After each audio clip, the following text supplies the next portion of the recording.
et un Fabien Lecoeuvre.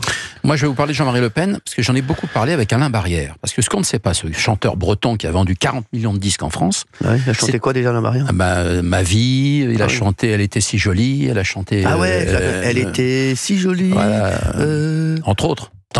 Voilà, il a fait des tubes, 40 millions de disques en France, c'est énorme, grand chanteur breton. Ah oui. Et c'était son copain d'école à la Trinité-sur-Mer. C'est-à-dire que Jean-Marie Le Pen est né en juin 1928 et Alain Barrière est né en novembre 1935. Il habitait pas à côté d'un péage? Non, mais non. Il a fait un tube en 74 qui s'appelait Tu t'en vas, grâce à Europe 1 d'ailleurs, il faut le rappeler. C'est ce que j'ai dit à un des chroniqueurs. Hein.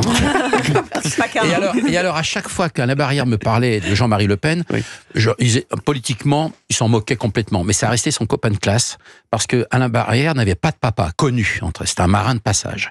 Et alors, les enfants à l'époque qui étaient élevés par une mère célibataire, on les traitait de bâtards dans les écoles. Les écoles à la Trinité-sur-Mer, quand il était enfant, il y avait plusieurs classes. La maîtresse d'école faisait l'enseignement à plusieurs niveaux de classe. Donc, le Jean-Marie Le Pen, qui avait 7 ans de plus qu'Alain Barrière, dès qu'on traitait Alain Barrière de bâtard, il arrivait, Jean-Marie, et il défendait son copain, et il frappait le type qui avait traité son copain Alain Barrière de bâtard. Et donc, c'est le souvenir qu'il a toujours gardé. Un beau témoignage. Non, mais c'est important de le savoir, ça change en tout cas souvent des autres. Et puis, je peux parler d'un autre chanteur qui s'appelle Marcel Mouloudji. Marcel Mouloudji, bien sûr. Mouloudji, qui était voisin à Montretout, à Saint-Cloud, avec Jean-Marie Le Pen. Et souvent, quand ils avaient rien à faire l'un comme l'autre, ils passaient les après-midi ensemble à Montretout. Ouais. Et Mouloudji m'en parlait toujours en disant c'est mon voisin. Il était tout sauf Front National à l'époque, mais il adorait parler des heures et des heures avec Jean-Marie Le Pen, Marcel Mouloudji. On oublie de le rappeler parce que tout ça a été secret, parce que personne n'osait affirmer une amitié, faut le rappeler, avec Jean-Marie Le Pen, que ce soit Alain Barrière pour l'enfance ou avec Mouloudji pour plus récent à Saint-Cloud, à côté de Paris. Ça n'a pas vraiment changé, parce qu'aujourd'hui, personne n'ose dire qu'il est ami avec Marine Le Pen ou Jordan Bardella. Exactement. En tout cas, des plus maintenant. Des personnalités, de la culture, des chanteurs. Vous connaissez beaucoup de chanteurs comme Mouloudji ou Barrière aujourd'hui. Il y a toujours les chanteurs d'aujourd'hui, on va pas se mentir, il y a que des planqués. Oui. Arrêtez. En tout cas, les Français.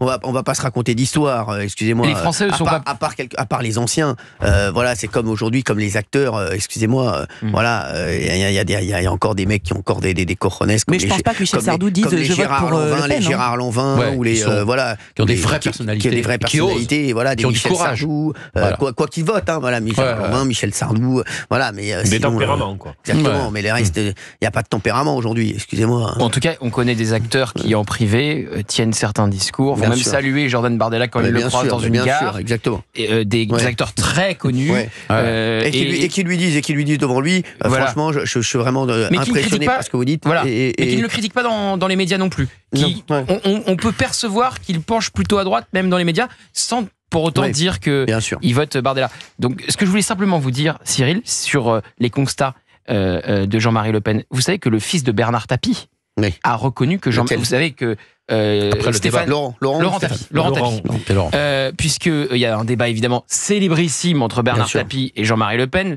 François Mitterrand avait dit à Bernard Tapie tu vas aller te coltiner le menhir breton.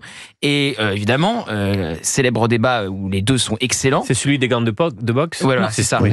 Et le fils de Bernard Tapie. Ça, c'est avec Paul Amar, je crois. C'est Paul Amar. C'est Paul Amar, oui. Ah oui. A dit ensuite. Sur le fond, c'est Jean-Marie Le Pen qui avait raison, c'est mon père qui avait tort. Ah ouais, c'est fou. C'est fou. Laurent Tapie qui a dit qui est excellent, Laurent Tapie d'or, qui est un garçon exceptionnel. Mais donc vous voyez, c'est en fait Jean-Marie Le Pen, tout était dans la forme. Exactement. Et les dérapages antisémites. Bien sûr. Mais sur le fond, aujourd'hui, quand on regarde quels sont les principaux problèmes de la société française, c'est pour ça que cette actualité est compliquée à décrypter. Je suis 100% d'accord avec Olivier.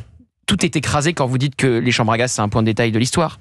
Mais vous aviez en même temps quelqu'un qui a fait des constats que personne d'autre ne voulait faire et qu'aujourd'hui, on reprend de Bruno Retailleau à Marine Le Pen en passant par Jordan Bardella. Excellente interview de Bruno Retailleau dans Le Parisien aujourd'hui. Oui. Franchement, je vais vous dire, il a encore un truc, Bruno Retailleau, c'est une petite parenthèse, qu'ont perdu énormément de politiques, c'est que il dit des choses que des autres ont déjà dit, mais sauf que quand c'est Bruno Retailleau qui le dit, on le retient et c'est repris.